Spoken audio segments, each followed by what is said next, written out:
Pace রহস্যের আঁতুড়ঘর পাকিস্তান। পাকিস্তানকে বলা হয় পেস বোলারদের জন্মভূমি, কিন্তু কেন পাকিস্তানে এত বলার জন্ম নেয়? কেন তাদের বলে এত তীব্র গতি থাকে? এর পেছনে কারণ কি? শুরুটা ইমরান খানকে দিয়ে ধরলেও তালিকার শেষটায় কিন্তু এখনো ফুল স্টপ বসেনি, কারণ পাকিস্তান থেকে পেসার উঠে আসার গল্প এখনো চলমান। অবশ্য ইমরান খানের আগেও দুটি ছড়িয়েছিলেন পাকিস্তানের আরেক পেসার ফজল মাহমুদ। এই লম্বা শাসনামলে কে কেমন দাপট দেখালো চলুন জেনে নেই। লম্বা গড়ন, চওড়া কাঁধের উপস্থিতি, এরপর দুর্দান্ত গতির সাথে বল ছোড়া, একই সাথে in swing, out swing, reverse swing দিয়ে প্রতিপক্ষ ব্যাটারদের ফড়কে দেওয়া। পাকিস্তানি পেসারদের বৈশিষ্ট্যগুলো ঠিক এমনই। উপমহাদেশের অন্য দেশগুলোর প্রধান রসদ যেখানে স্পিন বোলিং, সেখানে বছরের পর বছর দুর্দান্ত সব পেসার উপহার দিয়ে আসছে পাকিস্তান। ফজল মাহমুদ তো মাত্র 22 টেস্টে পেয়েছিলেন 100 উইকেট, আর 100 টেস্ট উইকেট পাওয়া প্রথম পাকিস্তানি বোলারও ছিলেন তিনি। এরপর থেকেই পাকিস্তান ক্রিকেটে পেসারদের রাজত্ব শুরু হয়। ইমরান খান থেকে শুরু করে একে একে ওয়াসিম আকরাম, ওয়াকার ইউনিস, শোয়েব আখতার বিশ্ব ক্রিকেটে তাদের পেস দিয়ে জানান দিয়েছিলেন। সেই ধারা অব্যাহত রেখেছে এখনকার পাকিস্তানি পেসাররাও। শাহিন শাহ আফ্রিদি, নাসিম শাহ, হারিস রফরা সবাই ধরে রেখেছেন পাকিস্তানের পেস বোলিংয়ের জৌলুস। তবে প্রশ্ন হলো, পাকিস্তান থেকে কেন এত দুর্দান্ত পেসার বেরিয়ে আসে? দুর্দান্ত অনেক পেসারই বিশ্বের অনেক দেশই দেখেছে, কিন্তু পাকিস্তান যেন পেসারদের জন্য উর্বর ভূমি। এটার কারণ কি? অবকাঠামোগত সুবিধা নাকি সহজাত প্রতিভা?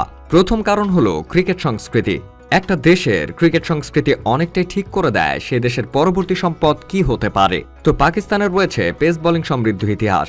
ওই সমৃদ্ধ ইতিহাসটাই প্রজন্ম থেকে প্রজন্মদের একটা বার্তা দেয়, এক ধরনের অনুপ্রেরণা যোগায়।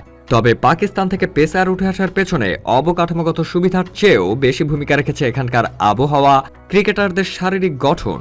এই যেমন পাকিস্তান দলের দুইজন পেসার নাসিম শাহ আর শাহনেওয়াজ দাহনি উঠে এসেছেন একদম প্রত্যন্ত অঞ্চল থেকে, যেখানে অবকাঠামোগত কোনো সুযোগ সুবিধা ছিল না বললেই চলে। অথচ নিজেদের প্রতিভা আর পরিশ্রম দিয়েই জাতীয় দলের সুযোগ পেয়েছেন তারা। এই যাত্রায় ছিল অনেক অসাধ্যকে সাধন করার গল্প। আরেকটি সংস্কৃতি পাকিস্তান ক্রিকেটে বহুদিন ধরে চলমান, সেটা হলো বহুদিন আগে থেকে পাকিস্তানের টেনিস বলে ক্রিকেটের চল রয়েছে। টেনিস বলের উপর টেপ পেঁচিয়ে ক্রিকেট খেলার দৃশ্যটা এখনকার নিয়মিত ঘটনা। টেপ পেঁচিয়ে টেনিস বলে স্পিনাররা তেমন একটা সুবিধা না পেলেও সুবিধা পান পেসাররা। তবে সুবিধায় নয়, গতি নিয়ে দারুণ একটা ড্রিলও হয় পেসারদের। এ কারণে ক্রিকেট বলে পাকিস্তানের বেশিরভাগ পেসারদের গতি হয় বেশি। সে গতিতে কাবু হয় বিশ্বের নাম করা সব ব্যাটারও।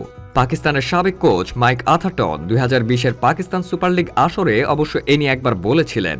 পাকিস্তান থেকে এত পেসার উঠে আসার কারণ নিয়ে তিনি বলেছিলেন, আমার মনে হয় এটার সঙ্গে পাকিস্তানের অবকাঠামোগত দৈন্যের একটা সম্পর্ক থাকতে পারে।